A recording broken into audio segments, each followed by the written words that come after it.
kapan kita, berapa lama kita perlu menyimpan bahan bakar sisa nuklir itu, kita bisa melihat perlu ratusan ribu tahun baru dia cukup aman untuk manusia. Persentase listrik dunia yang disediakan oleh nuklir cenderung menurun. Wah, potensi energi terbarukan kita sangat berlimpah. Kita memiliki potensi energi air, potensi energi panas matahari atau energi surya, potensi energi panas bumi, potensi energi angin, dan potensi energi air laut ataupun bioenergi. Pengembangan EBT pasti membutuhkan yang namanya lahan.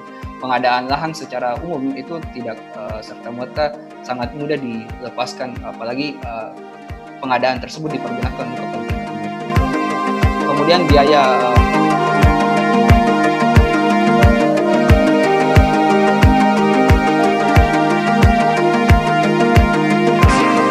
Baik, mari kita sama-sama mendengarkan pemaparan dari Bapak Mahawira. Kepadanya disilahkan. Terima kasih Bung Wirdan, bisa saya minta tolong dinyalakan itunya presentasi saya. Baik, silakan teman-teman dibantu untuk share screen Bapak Mahawira. Oke, terima kasih banyak. Waduh, L-nya jatuh sendiri. Beda-beda memang. Oke, selamat sore. Saya Wira dari Cerah. Salam kenal semuanya. Next slide, boleh? Kita mari membahas bagaimana kita bisa mengawal RUU EBT, gitu kan? Ada apa sih dengan RUU EBT ini? Pertama, saya bakal membahas perkembangan draft RUU EBT sampai dengan saat ini. Terus saya akan menjelaskan kenapa energi yang disebut baru itu sebenarnya sudah lelet dan lama. Selanjutnya, saya akan membahas bagaimana ET itu diperlukan oleh Indonesia, ET sebagai energi terbarukan ya, dan mengapa kita perlu mendukung kedaulatan bangsa itu dengan ET. Selanjutnya, pertama, perkembangan draft RUU EBT-nya ya. Jadi yang paling penting kita highlight di sini adalah keterbukaan proses itu masih sangat kurang. Ya, draft definitif sulit ditemukan. Ada sih yang tanggal 25 Januari termasuk NA-nya, naskah akademiknya. Jadwal rapat sering tertutup, tiba-tiba udah ada laporannya aja, gitu kan. Terus RDPU, rapat dengar pendapat umum, tidak menjangkau masyarakat luas. Kalau kita melihat yang ada di website DPR saat ini, kebanyakan RDPU dari kelompok kepentingan tertentu saja, gitu, instead of masyarakat yang lebih luas.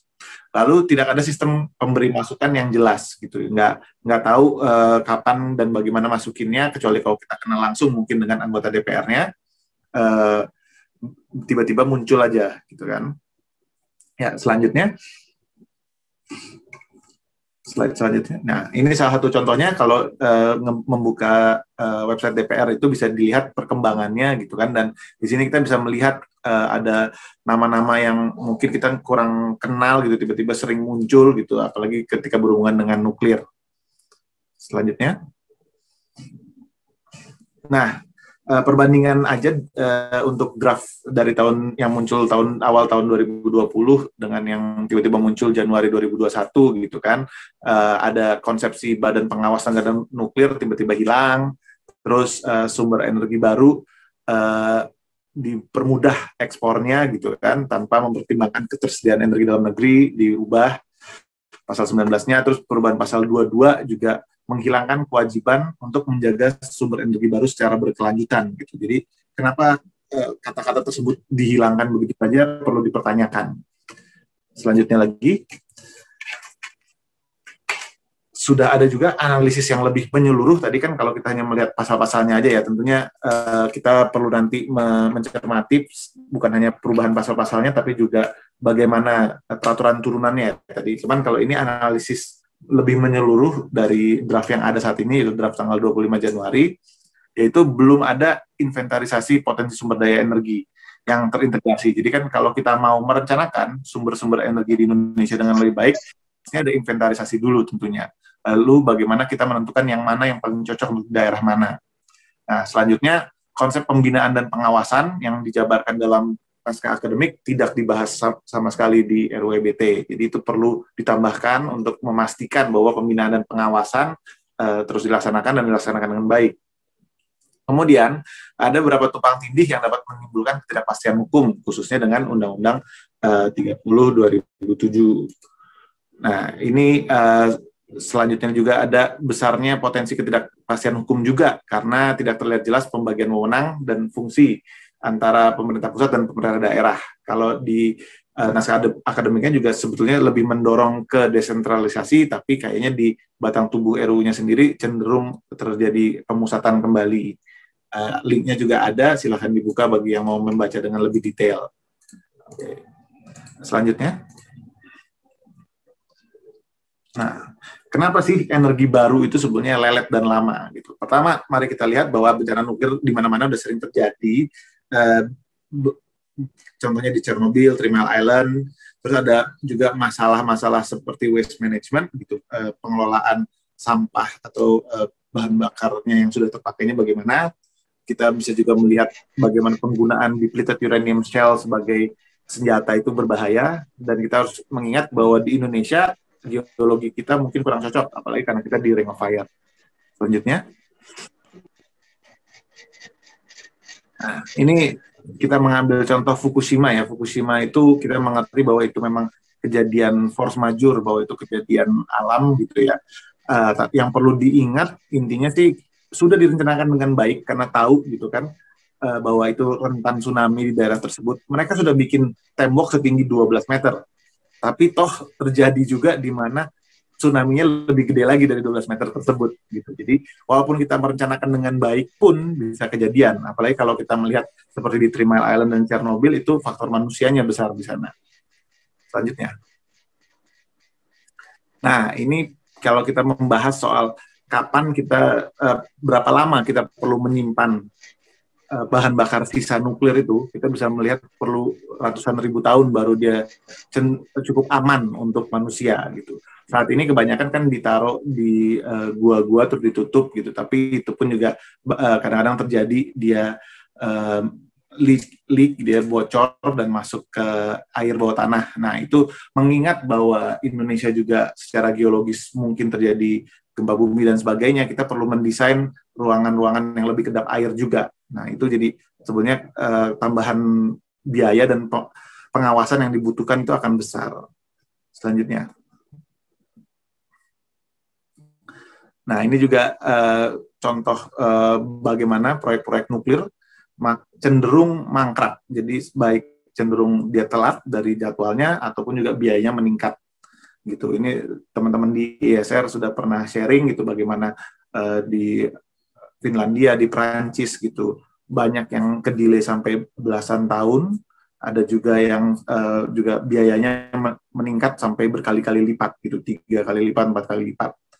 Nah, kayak gini kita melihat bahwa kalaupun kita setuju untuk membuat sebuah PLTN saat ini gitu, yuk kita mulai bangun sekarang gitu kan, paling cepat kayaknya 5 tahun, tapi cenderung telat bisa sampai belasan tahun. Selanjutnya.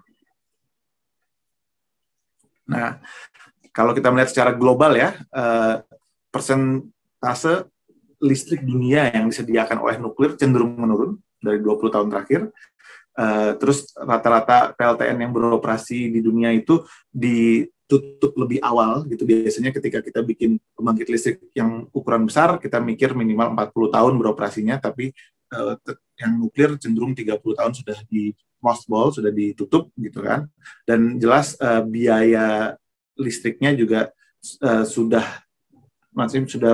bisa kalau kita memperhitungkan keterlambatan dan mangkraknya gitu kan, biaya listriknya juga jadi tidak semurah itu. Gitu. Selanjutnya.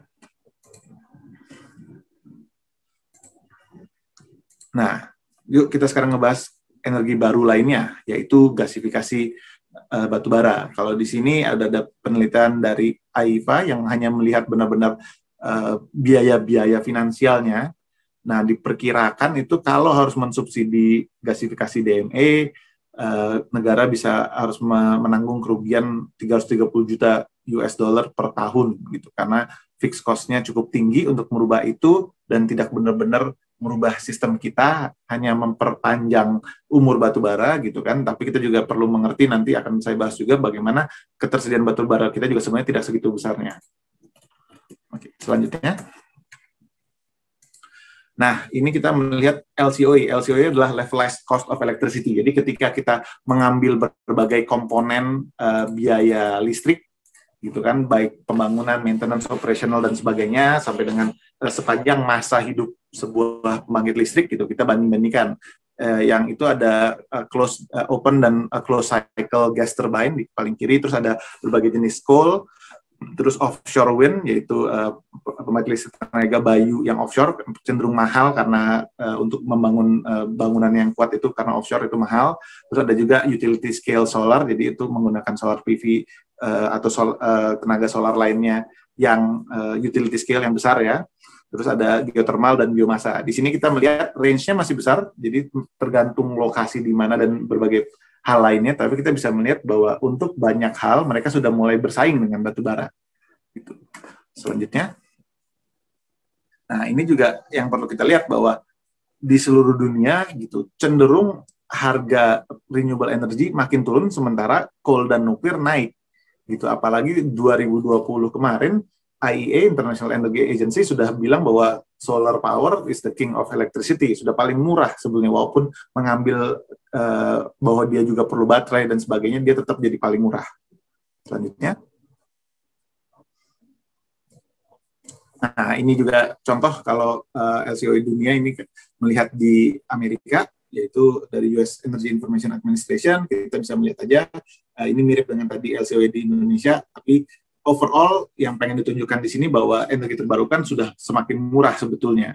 Jadi nanti kita bisa bahas kenapa di Indonesia kesannya masih lebih mahal, bahwa ada mitos tersebut, nanti bisa kita bahas lebih dalam. Selanjutnya. Nah, mengapa Indonesia perlu ET? Ini kita overview aja. Kita sudah jadi net importer minyak sudah lama, dan stok kita sangat sedikit. Kalau kita berhenti impor minyak, kita dalam 9 tahun habis semua minyak kita, gitu kan? Ya, jadi itu untuk minyak. Selanjutnya lagi. Nah, sementara keceriaan minyak ini ya seperti saya bilang tadi gitu kan, bahwa kalau kita ngambil proven reserve kita ataupun kita ngambil total reserve, jadi bedanya proven reserve adalah yang saya tahu, kita tahu bahwa proven itu kita udah punya tambangnya, kita ambil sekarang, udah siap diambil lah, itu ada 3.600, tapi kalau total tuh benar-benar seluruh bumi Indonesia kita ambil semua minyaknya gitu ya, itu bisa habis dalam 9 tahun kalau kita nggak impor. Makanya terlihat dari grafik sebelumnya tadi bahwa kita harus makin lama impor makin banyak gitu. Selanjutnya. Nah, kalau ini juga untuk gas bumi kita saat ini masih ekspor juga, tapi masih impor juga. Makin ke depannya kita akan jadi net importer gitu kan. Jadi di RUEN pun gitu disarankan gitu untuk bertransisi lah. Selanjutnya. Next slide. Ini juga perhitungan lucu-lucuan aja ya. Kalau kita benar-benar mengambil semua, kita berhenti import, gitu ya. Kita ngambil semua gas bumi kita yang total reserve ya, lagi-lagi kita hanya bertahan 40 tahun. Gitu. Jadi habis itu benar-benar habis. Selanjutnya. Nah, ini untuk ketersediaan batu bara. Seperti terlihat di sini gitu kan, bahwa kita saat ini memang masih ekspor dan penggunaan domestik kita masih kecil, tapi diperkirakan oleh DEN sendiri bahwa akan naik sampai dengan 2025 gitu kan, dan akan terus naik. Bahkan itulah mengapa di RUEN 2017 yang diperkuat menjadi Kepres keputusan Presiden, bahwa kita semestinya produksi batubara kita dibatasi pada 400 juta ton. Tapi dari 2019-2020 kemarin kita produksi 550 dan 600 juta ton gitu kan. Jadi perlu dipertanyakan ini kenapa Kepres RUEN ini dilanggar. Selanjutnya. Nah, ini data dari RUEN sendiri ya. Kita proven reserves-nya 9.000 ton, 9 miliar ton gitu kan. Itu total proven reserve kita. Jadi kalau dengan penggunaan saat ini mungkin kita bisa 15 tahun lah kira-kira.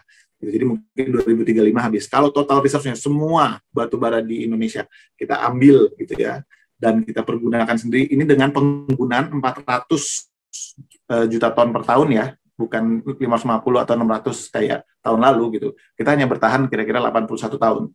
Jadi kira-kira ya 2100 habis kita semuanya. Selanjutnya.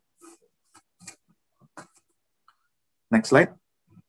Nah, kalau nuklir bagaimana? Ini juga ada penelitian dari Bastori dan Bimano, mereka di Batan gitu kan.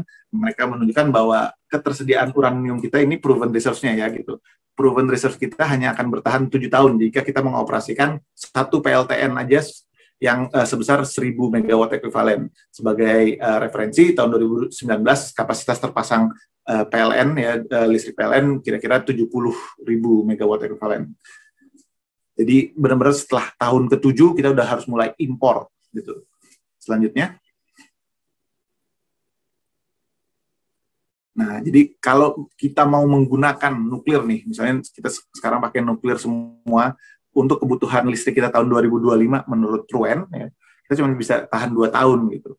Padahal tadi kita juga tahu bahwa kalau kita bikin suatu pembangkit listrik, tentunya kita berharap dia bertahan 40 tahun lah ya gitu, kan konyol juga. Nah, ketika nanti kita harus jadi impor, tentunya ini jadi pertanyaan besar, kenapa kita jadi harus impor. Selanjutnya. Nah, sementara potensi energi baru terbarukan kita ada 440 gigawatt gitu kan, dan kita baru pakai 2%. Selanjutnya, Mas. Nah, apa hubungannya dengan kedaulatan negara? Gitu. Yang perlu diperhatikan di sini adalah kemandirian itu kemampuan membeli suatu bila kekurangan. Tapi kedaulatan itu kemampuan kita menentukan sendiri apa yang diproduksi dan dikonsumsi. Ketika tadi kita tahu kita merencanakan sebuah pembangkit listrik untuk 30-40 tahun, tapi hanya bisa kita gunakan beberapa tahun, misalnya cuma 7 tahun untuk nuklir dan sebagainya, berarti kan kita mengurangi kedaulatan kita, karena kita harus impor gitu. Jadi kita udah nggak bisa milih lagi, kita udah lock in opsi kita. Nah, disinilah ya, selanjutnya. Nah, disinilah kita perlu berhati-hati gitu, karena keputusan yang kita ambil sekarang dampaknya berpuluh-puluh tahun ke depan. Nah, jadi kedaulatan sistem energi itu bergantung pada apa aja. Pertama ada keberlanjutan bahan bakar, terus ada potensi penciptaan lapangan pekerjaan, ketergantungan pada konektivitas, dan juga ada externalities lainnya yang perlu kita pertimbangkan. Coba selanjutnya. Nah, ini saya mau menunjukkan di sini bagaimana energi terbarukan dibandingkan energi-energi lainnya itu menciptakan lebih banyak lapangan pekerjaan. Ini contoh di Amerika sendiri, gitu kan, bagaimana untuk energi solar PV contohnya apalagi gitu sudah jauh lebih besar daripada kebanyakan energi lain, sudah setimbang dengan natural gas, padahal udah beratus tahun gitu kan untuk coal, natural gas, dan oil. Memang dia masih kalah dengan oil petroleum, tapi tentunya kita bisa menghargai bahwa ya sudah, kalau kita mau menciptakan lebih banyak lapangan pekerjaan, solar PV yang mungkin hanya dari 20 tahun terakhir dan belum gitu kan, sudah sangat besar. Selanjutnya. Pada saat yang bersamaan dari data tersebut gitu, kita bisa melihat bahwa porsi renewables ya, jadi bayangkan ini porsi renewables dari data sebelumnya itu, porsi renewables tuh jauh lebih kecil daripada energi-energi lainnya tersebut, tapi entah kenapa tetap saja renewables memproduksi jauh lebih banyak lapangan pekerjaan. Jadi persatuan energi yang dihasilkan, energi terbarukan menciptakan lebih banyak lapangan pekerjaan. Selanjutnya. Next slide.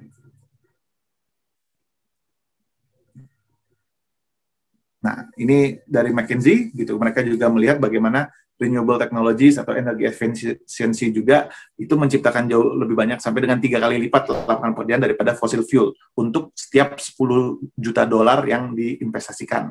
Jadi tadi kita sudah melihat persatuan energi terbarukan sudah jauh lebih produktif dalam menciptakan lapangan pekerjaan, dan dari segi investasi pun jika kita mau menciptakan lapangan yang lebih besar, maka sebaiknya kita ke energi terbarukan. Selanjutnya. Nah, bagaimana dengan konektivitas gitu kan? Perencanaan proyek pembangkit gitu sering lupa bahwa biaya itu semestinya juga memperhitungkan berapa harga untuk menyambung menyambungkan pembangkit listrik baru tersebut ke grid utama. Nah, di sini kita harus menghargai bahwa masih banyak bottleneck dalam sistem distribusi PLN, dan juga perjalanan perbaikan sistem transmisi distribusi PLN masih lemah. Itu ada studi lengkapnya, silakan dibaca. Selanjutnya, Mas. Nah, di sini energi terbarukan bisa menghadirkan negara. Pak Jokowi sering bilang daerah-daerah perbatasan apalagi gitu kan sangat penting untuk menghadirkan negara di daerah tersebut. Kenapa energi terbarukan bisa menghadirkan negara? Ya karena mereka bersifat off grid gitu kan, mereka modular, bisa dibawa dan dipasang, mereka portable, bisa dipindah-pindah, dan juga multifungsi. Contoh di sini saya menunjukkan dari teman-teman di Kopernik ada jadi untuk pengeringan kopra, untuk desalinasi air, maupun juga perangkat-perangkat kecil yang bisa digunakan. Selanjutnya. Nah, jadi kita bisa apa? Yuk, mari kita tolak energi baru, gitu, karena banyak mudaratnya. Investasi yang kita perlu kucurkan akan banyak dan akan lelet juga, gitu. Waktu yang diperlukan untuk pengembangannya akan lebih lama, gitu. Mendingan kita fokus pada kedaulatan Indonesia dengan mendukung energi terbarukan. Sekian dari saya, terima kasih.